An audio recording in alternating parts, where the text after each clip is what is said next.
Hey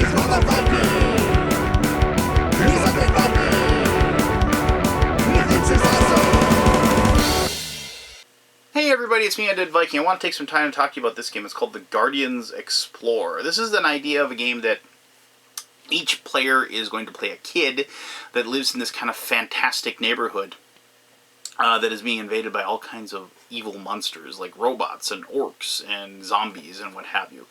And they have to do battle with these things and become the best guardian of their town. It sounds like it's a cooperative game, but it really isn't, because there is going to be one distinct winner. But I'll talk more about that when I get into the gameplay. I love the art for the game. I love the theme. When I heard about it, I knew this was something my daughter and I were going to probably enjoy a lot. And then when I heard that it had a lot of card drafting going on, that's one of the things that I really enjoy in games. And and so even though I've mentioned before that deck builders have kind of played their way through for me, I'm always excited to try something, and this one made me happy, even though it had some deck building elements in it. And but let me let me show you how to play the game, and then we'll come back here and I'll tell you more about that and kind of expand on that a little bit more when I talk to you about the Guardians Explore. All right, awesome.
Alright, this is Guardians Explore. I've gone ahead and set the game up. Now, normally there would be more than just one player mat out here. Actually, I have the other player mats out as well, but I'm just showing you how to play the game. So just bear in mind that you can play up to 5 players. When my daughter plays, she likes to play this character. But I have the kind of the grumpy guy with the mohawk character that I like to play. And I've gone ahead and done most of the setup. Let me just kind of show you what I've done. I went ahead and got the different card locations set up in the correct order. Those are, like, you can probably not see it, but there's like a 1, 2, 3, 4, and then 5, 6, 7, 8, 9, 10. Those are the different locations that you can go and fight the monsters at those spots after you've done your playing of your cards from your deck.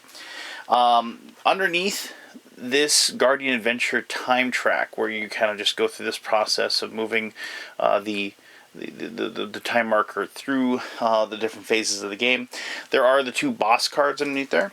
You will fight the blue boss when you get to this spot, and you'll fight the final boss, the final red boss, when you reach to that point. And then you determine who wins the game then at that, depending on how many points you've achieved. Over here, this is the monster, like, kind of repository, if you will. The second wave and third wave monsters are placed when like you've cleaned out the early first wave. After you've cleaned out kind of these basic monsters that are already out here, they're kind of are on the weaker end. Then you replace those with the second wave, and then when you reach this point in the game, after you defeated the first boss, you start replacing them with the third wave down here. Like you can see, there's the different colors as far as the locations. As far as there's red, and so when that happens, actually during the third wave, what you do is you end up taking all of the monsters off the bottom and replacing them with the tougher third wave monsters. These two cards over here are the different boss rewards: blue boss rewards and red boss rewards. Presumably, if you defeat the boss, then you get those rewards. And there's even a spot on your player mat for that. At the beginning of the game, each player is given 2 of these. These are secret goals that your character has. I drew Orc Slayer, so at the end of the game, you have more Orc trophies than anyone else. You get 3 extra points. And at the end of the game, if you have more item cards than anyone else, you get 4 extra points. Now, it should be noted that I drew those 2 bosses at random.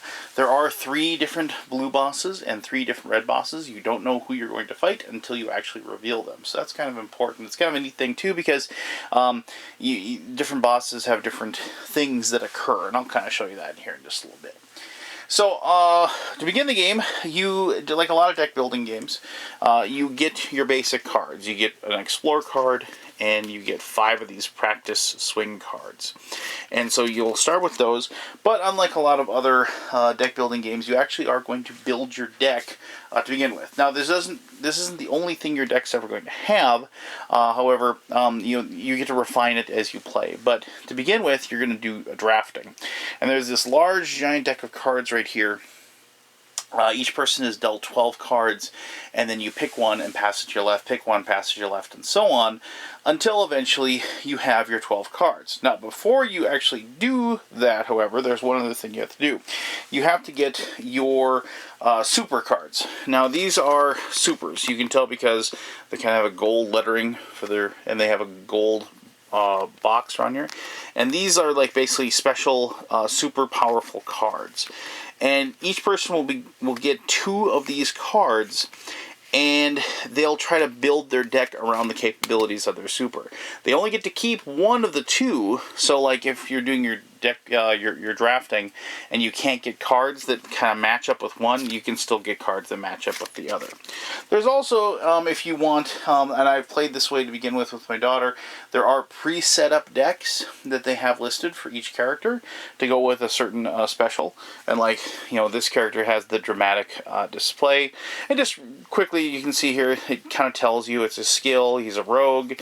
He has this little like sword icon up here. It says, look at the top 2 cards of your deck, discard any number of them and put the rest back on top of your deck in any order.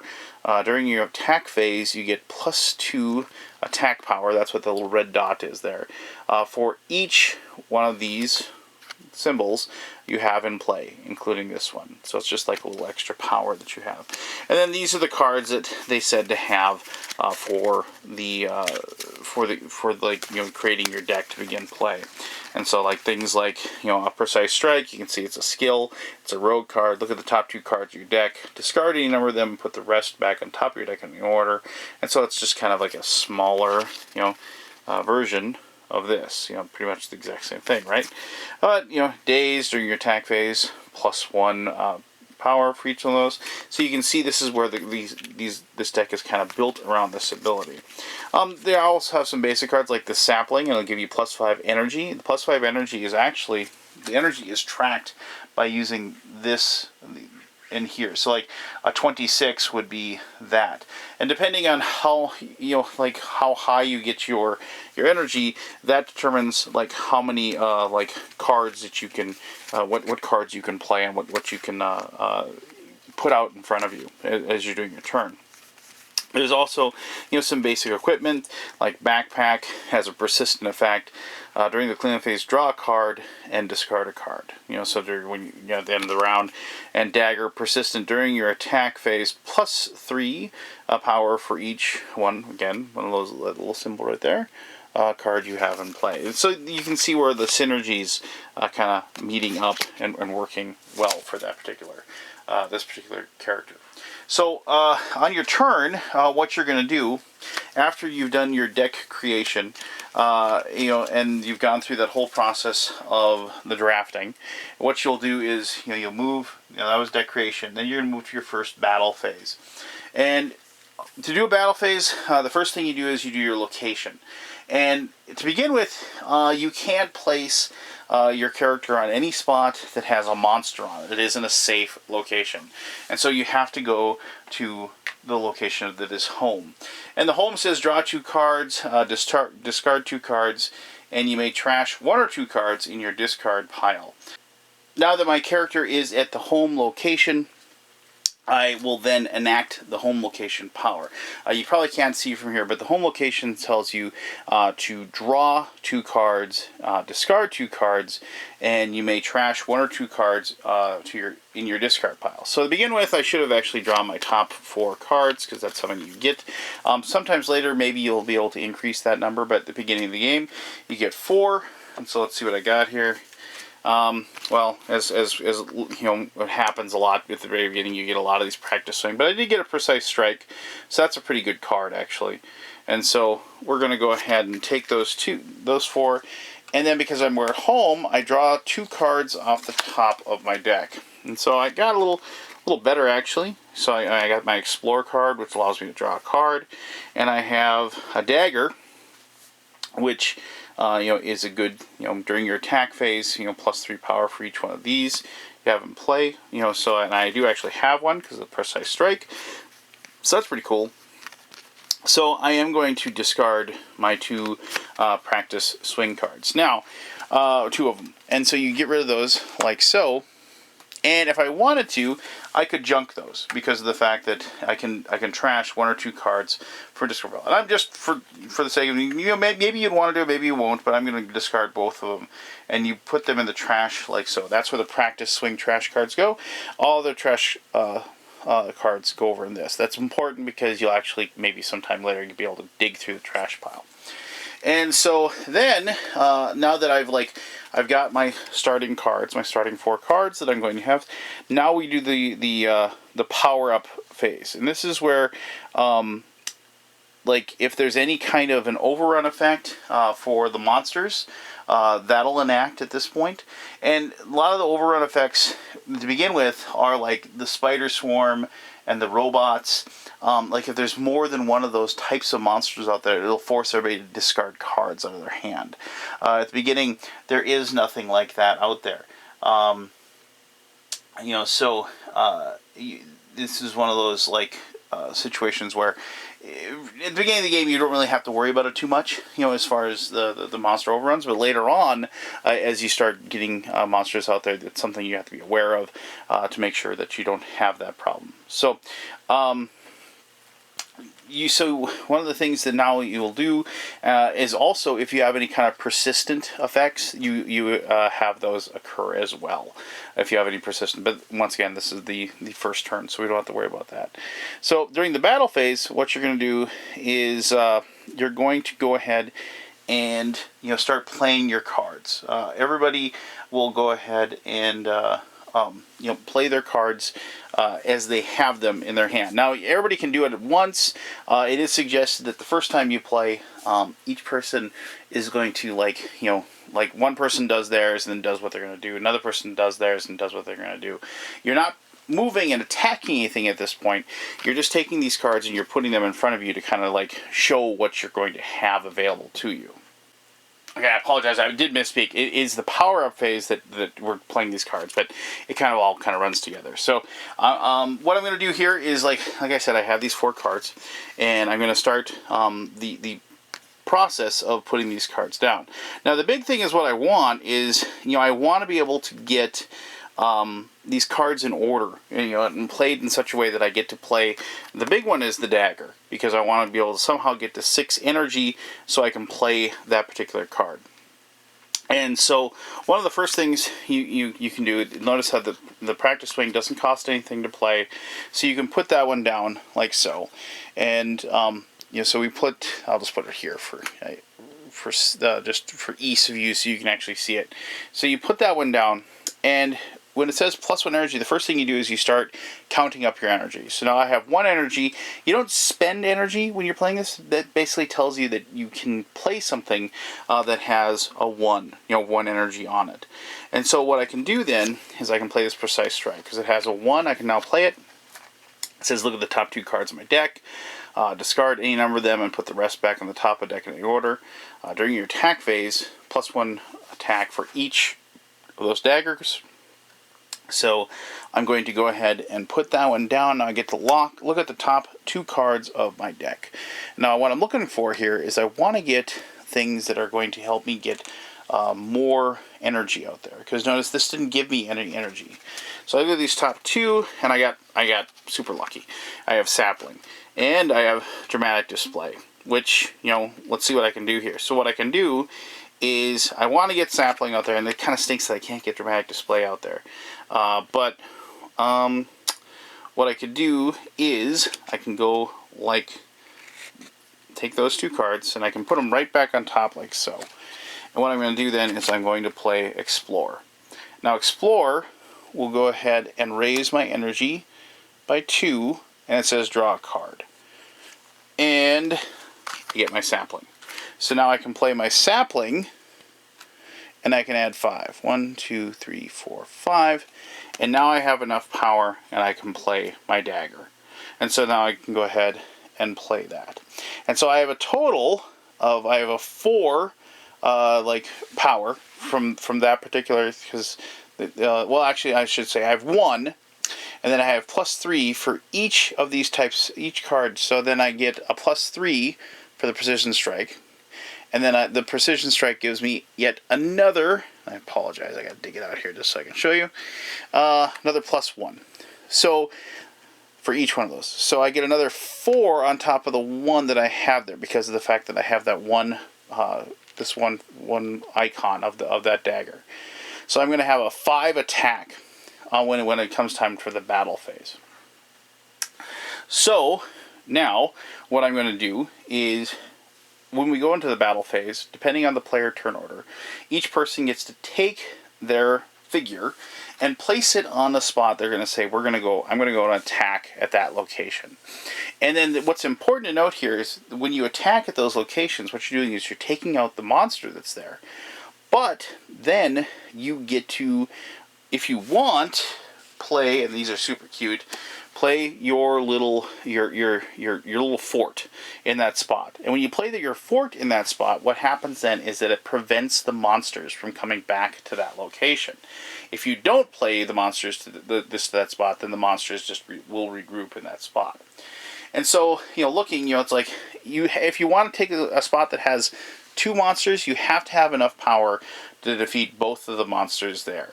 And so I have 5, so basically I can take out any of these spots that are the zombies. And so I have to look and see which one I want to do. And one of the things that's really good, like the Garage allows you to gain 3 cards from the Guardian's supply and put them in your hand. And then you can discard 3 cards and you can trash up to 1 to 3 cards in your hand. And that's a really good one. And you can also, like this one allows you to draw 3 cards from your deck. In the Playground, you can ignore a monster persistent effects, and that happen in that round, which is nice. I wish I could have gotten the Zoo. I like that one. Look at the top 5 cards in your deck and put 1 in your hand, and then discard the rest. And then you can just, so it's kind of a nice little thing to be able to dig through your card for one particular thing. And of course the Candy Shop is good because if you can get to the Candy Shop, you get +3 energy right from the get-go. But what I'm going to do, when it's my turn, I'm going to go to the Garage. And I'm going to slay the zombie. And so notice how the zombie has a little 1 there, meaning it's an extra 1 point at the end of the game when I defeat it. And then I'm going to set up my fort in that location, like so. So when the next turn comes, I'll be able to use the Garage if I want to for a location instead of using the home. Notice everybody else can use the Garage as well. And if somebody else, cleaned off the field or the hill, if they got lucky or something like that, then I could use those locations as well. So the placing of the fort is actually, really important, obviously. So you do that, and then it's just like another deck builder. So you take these cards, you put them in your discard pile, you draw new cards, and you start up and do it again. You will then, like the next turn is another battle phase, another battle phase, another battle phase until you get to the boss battle. So let's just see which boss I drew here. So the boss battle, let's see. Okay, so I got Patient Zero, the first zombie. And so, it has, the monster, so giant zombie there. And then what happens then when you're trying to defeat the zombie, everybody has to work together to defeat him. This isn't a co-op game. You are trying to be the person who scores the most points and be like the person that is like the best guardian of your town. But if you all don't work together, you're not going to be able to defeat them. And then, the first thing that happens is players discard their hand. Players draw as many cards as they discarded. If they succeed, in getting the 14 damage on there, then you defeat them. You get the golden reward below, which is that. And if you fail, you suffer the great punishment. And so, like here, you have player who dealt 14 or more gain an apprentice patch. If they dealt 20 or more, they gain a guardian badge instead. And those are the rewards that are over there. And all players retreat a random trophy from their highest wave. Players who didn't battle Patient Zero trash the next non-super card of their deck and then flip over home. And so you have the option of not fighting if you don't want to. So if you just don't want to assist. If you didn't... If you didn't fight, then of course, obviously, then you get the secondary thing. And if you flip over home, what that means is that home actually then doesn't work anymore, and it becomes a space where monsters will actually show up because it's been ruined, like so. And just for the sake of interest, let's go ahead and look at once we got to the end, what would be the final monster. And so here we have Zarkoth, the Pit Fiend, laying waste to the town, and so if like you had 26, and then players who gain Apprentice Belt. If they dealt 37 or more, they gain Guardian Headband. So there's bigger and better rewards, and all players should a random trophy from their highest wave. Players who didn't battle Zarkoth retreat 2 trophies, and so and by retreating trophies, they're talking about those. You're losing points if you don't actually defeat the monsters. If you don't defeat the final boss, everybody loses. You can still count up your points and see who was the best loser, as the rules state, but you don't win the game at that point. And so it is. I hate saying semi-co-op because it really isn't a semi-co-op. This is a game where you're trying to collect and kill the best monsters and get them into your hand, and get them into your trophy so you can win the game. But it's one of those things where there is a little bit of a cooperative element that goes on. I should have mentioned these damage tokens. I apologize for that. Some cards will allow you to place damage tokens on creatures, including bosses and what have you. When you place them on there, you just place damage counters on the whatever spot that you're fighting, and it'll just weaken the creature, and so it takes less damage to defeat them. So that's one of those things. And you can outright defeat them as well by placing those particular tokens on there. So that's just another resource that the cards will give you. I just wanted to show you what some of the top level monsters, like their powers and stuff. Here's the whole zombie class, and they have an 18 strength, but they're worth 4 points if you defeat them. But some of them, here's the Orc Captain. They place 1 damage on all orcs. Players gain a practice swing, so when he comes into play, that's what it does. If you defeat him, final act, all of your opponents, if you defeat him, gain a practice swing. So you're kind of ruining their deck a little bit by giving them crummy cards like that. So it's kind of one of those cool things. An orc soldier, kind of the same thing, but he doesn't automatically give everybody a practice swing when he shows up. Giant spiders. Overrun. If there are 2 or more spiders, players discard a card from play, and then reveal the top 3 guardian cards from the supply. You may gain 1 and trash the rest. So it's like if you defeat them, you get extra power. So the game does expand upon not the types of monsters, but the powers of the monsters as well as you play. I mean, the game is just. I love the theme of the game. I love the look of the game. I love the idea of the game. And this is like one of those games that, like as I said, my daughter took to really quickly. I mean, she liked the idea of being a little kid hero. It seems like there's tons of cartoons and tons of books and stuff that she reads that have that as a theme. And so this was a game that she got to live that out. And so it's been a heck of a lot of fun playing it with her. And I did play it with my game group, and we've had fun as well. But let me expand upon that in my conclusion, which I'll do right now. Thank you very much for taking the time to watch the gameplay portion of the video. I did go and mention a few of the things in, like, I guess the introduction and also during the gameplay about the things that I really liked about the Guardians Explorer. But I'm just going to touch on those really quickly here, just so you can kind of grasp the things that I like a lot. Now, deck building has kind of, been on the wane for me for a long time. I just, I got kind of deck building out with several games in the past. And it isn't that deck building is a bad mechanism. It's just, if I had my druthers, it's just not my go-to game type, if you will.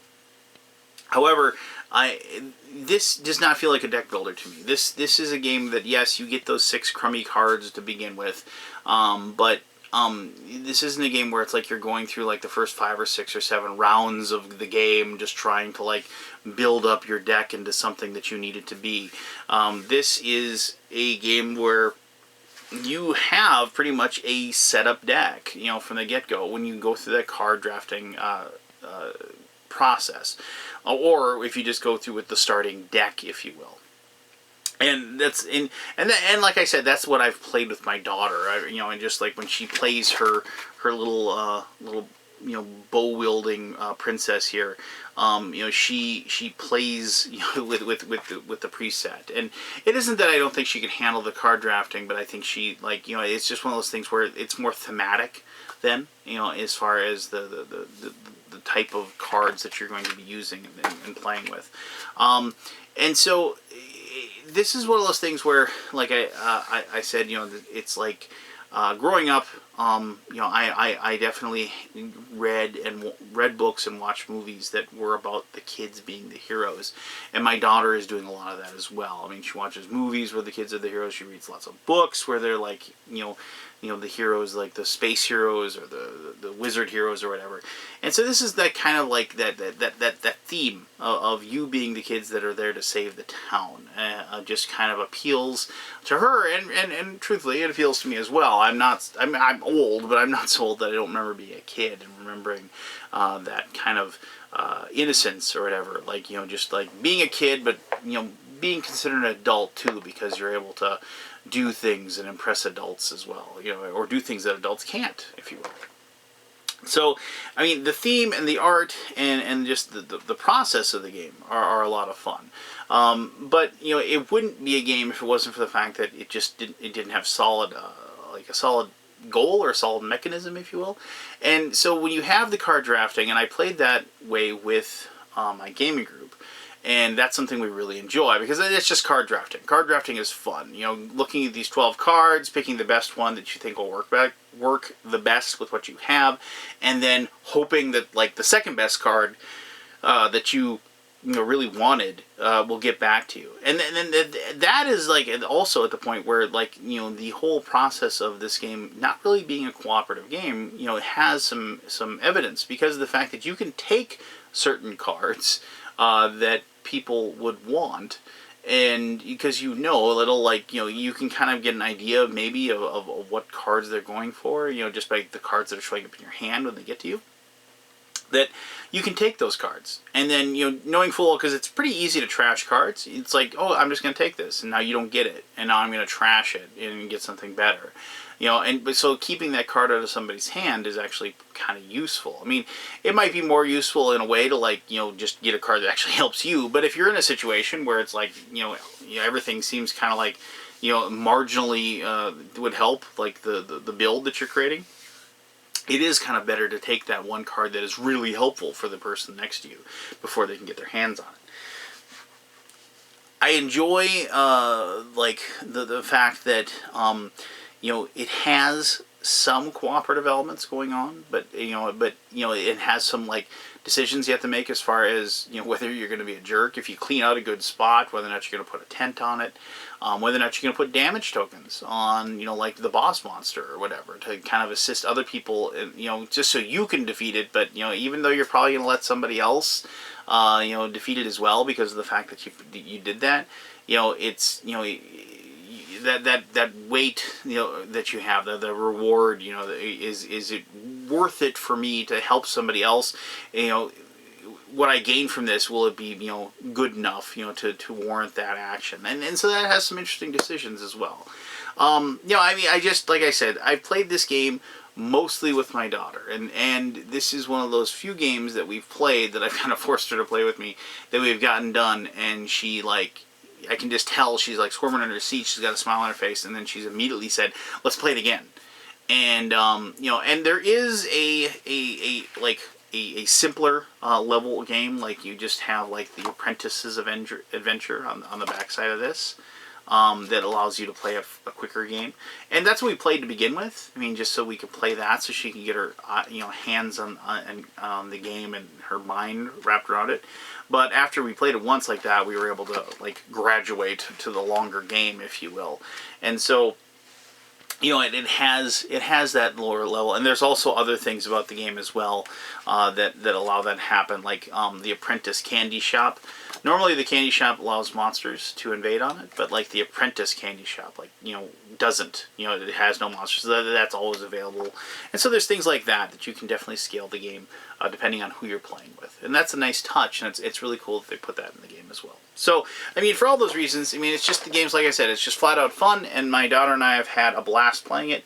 I heartily suggest that you check out the Guardians Explore and see if it's something that you... and look at it, it's just this little tiny box, but there's a ton of game in here. And there's a ton of fun waiting for you when you start playing it. So if you have any questions about Guardians, just go ahead and ask away. I'll answer those to the best of my ability. As always, I really appreciate you taking the time to watch this video. And until next time, I'm the Undead Viking, and I'm telling you to have yourself one heck of an awesome day.